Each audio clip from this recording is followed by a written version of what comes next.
Hello everyone. Today I am going to discuss a topic from Unit 1, that is Introduction to the Building Construction. So today's topic of discussion is classification of the building, and the course outcome of this particular topic. So in this we will start first of all, what is the standard definition of the building? So this standard definition of the building is given in the National Building Code of India. So according to this code, the building is defined as it is any structure that is constructed for human habitation or not, with whatsoever is the material, and it consists of different components such as walls, roof, columns, beams, etc. So according to this definition, we can divide this definition into three sentences. So first one is, a building is a structure that is constructed for human habitation or not. So the meaning of this particular statement is, it is not always necessary that a building is constructed for human habitation only. It may be constructed for the storage purpose also.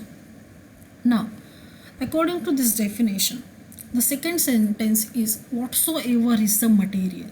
So a particular material cannot restrict a particular type of the building. There may be variety of the materials with which we can construct a building, or we can make the different combinations of the material to prepare a solid mass or a structure of the building. And the third sentence is given, it consists of different components such as walls, roof, columns, beams. So the components of the buildings, they can also vary. Now the different components, the common components of the buildings are wall, roof, columns, beams, then the ceilings, foundation. So all these are the components of the building. So with which three statements we can define a building. Building can be constructed in variety of the sizes and the shapes. So we can imagine any shape with which a building can be constructed, and it is possible to construct a building in any shape. So, and what is the purpose? Why we are going to construct a building? The primary purpose to construct a building is to provide the shelter. Now, this shelter is used, or it is provided to protect a human from weather. Again, a building can be used for security purpose. It can be used for providing the living space, to provide a privacy to the occupants, to store the belongings of the occupants, and lastly but not least, that is to live comfortably and work comfortably. Now we'll come to know what are the classification of the buildings, or what are the categories of the building. So in this sixth picture we can easily identify there are the different shapes of the building as we discuss. In this picture it is also indicated different sizes of the building, as well as each building is having a different impression or the character on the viewer. So according to this impression or the characters, according to the functional requirements, the buildings are into 9 categories. Again, this classification is also given by the National Building Code of India. So this classification is given from group A to group I. So group A consists of all the types of the residential buildings. Group B covers all the types of the educational buildings. Group C consists of institutional buildings.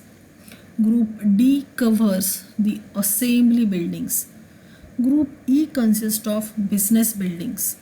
Group F covers the mercantile buildings. Group G consists of industrial buildings. Group H is a storage building, and group I is the hazardous buildings. So Why this classification is made, that is very important. Now, as we know, the residential buildings, educational building, and the another different types of the building, each building is having their own functional requirement. What type of the function is to be carried out in that building, according to that we can easily categorize any building into these 9 categories. So we will see one by one each category. We will with group A, that is a residential building. As the word indicate residential building, it means that that particular building is provided for the residence purpose. Now where the residence is provided or which type of the building the residence is provided, they can be a lodging one, they can be a private dwelling. Now the private dwelling consists of the bungalows, row houses, twin bungalows, all this covers in the private dwellings.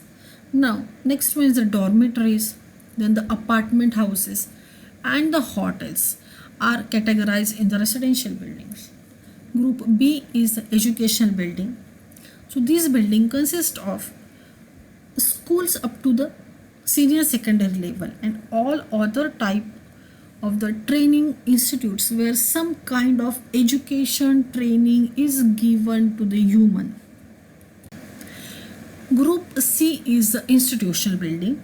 So what the institutional building covers? So it consists of the hospitals, custodial institutions such as homes for aged one, orphanages, nursing homes, jails, prisons and the mental hospitals. Now group D is assembly building. As the word indicate assembly, so it covers where the number of people can gather together for performing any kind of activity. It may be the social activity, it may be the recreational activity. So what comes under the assembly buildings? Here are some examples that are given. They can be the assembly halls, theaters, club rooms, sports club. Group E is a business building.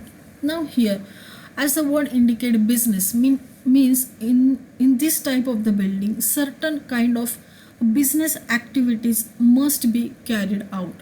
So it covers the offices, banks, then the office of particular, when we are called it as office of engineer, an architect, doctor, lawyer, telephone exchange, TV stations, laboratories, etc. They can be covered under the business buildings. Then group F is a mercantile building. So it includes, a mercantile means it is a kind of a building where it indicates a market type of the place. So it may be the shops, it may be the stores, it may be the market of wholesale or the retailers. Group G is industrial building.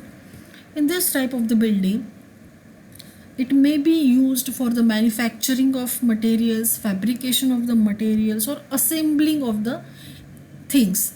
So it covers, or the examples of this type of the buildings are the gas plant, refineries, mills, dairies, etc. comes under the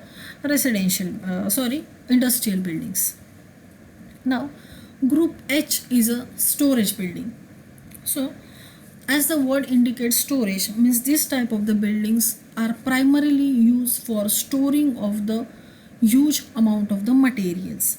So it may be used, or the buildings that comes under these categories are the warehouses, cold storages, garages, truck terminals and the marine terminals. Group I is the hazardous building. Now in this type of the building, more safety is required. As the name indicates, hazardous means here some kind of activities they are related to the storage, handling and the manufacturing or the processing of highly combustible materials which are liable to burn and they produces the poisonous flames. So more care is to be taken when we are constructing or when we are carried out construction of these hazardous types of the building. So in this video we cover the basic definition of the building, and the different categories of the building. Thank you.